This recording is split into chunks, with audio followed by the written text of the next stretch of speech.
बलूचिस्तान में जबरी गुमशुदगियों और लापता अफराद की बाजियाबी के लिए सरगर्म तंजीम voice for Baloch missing person के ज़ेर एहतमाम ईद उल फितर के मौके पर एहतजाजी रैली निकाली गई, जिसमें एक बार फिर हुकूमत से लापता अफराद की बाजियाबी का मुतालबा दोहराया गया। सूबाई दारुल हुकूमत कोयटा में लगाए गए भूख हड़ताल कैंप से शुरू होने वाली इस रैली में इंसानी हुकूक की मुख्तलिफ तंजीमों, सिविल सोसाइटी के नुमाइंदों और सियासी कारकुनों की एक बड़ी तादाद शरीक थी। इस मौके पर वश न्यूज से बात करते हुए voice for Baloch missing person के नायब सदर मामा कदीर और दीगर ने हुकूमत से पुरजोर मुतालबा किया है कि हम आज से नहीं 16 साल मुझे हो गए हैं ये कैंप लगाए हुए बैठा हूँ लापता अफराद की बाजियाबी के लिए।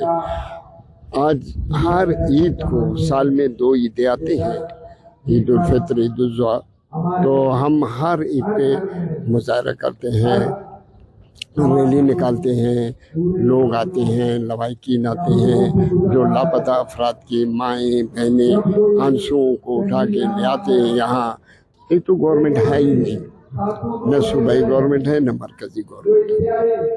उनसे हमारे काफ़ी मुतालबा पहले भी हो चुके हैं, उनसे मुलाकातें भी हो चुके हैं। वज़ीर आज़म से मुख्तलिफ वज़ीर आज़म मुख्तलिफ दौर में वज़ीर आला से मुलाकात हुई है, कमिश्नरों से हमारी मुलाकात हुई है, कमिश्नरों में हम पेश हुए हैं लवाहिकीन, लेकिन किसी जगह से भी हमें उम्मीद नहीं नजर आ रही कि ये लापता अफराद बाजियाब कर सके। ये नाम निहाद गवर्नमेंट या ये जो अभी हो गए हैं, इनसे हमारा कोई मुतालबा नहीं है और न ये कर सकते। हमारे बलोच भाई को लापता किए गए हैं, कम से कम 9-10 सालों से, बहुत से भाई 9-10 साल से लापता किए गए हैं।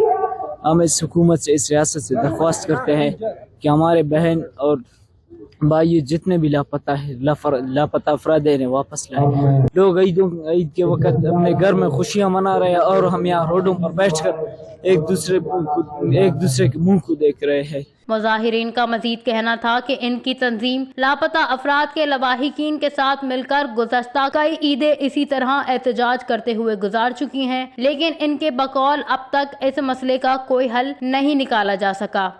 वश न्यूज़, कोयटा, बलूचिस्तान।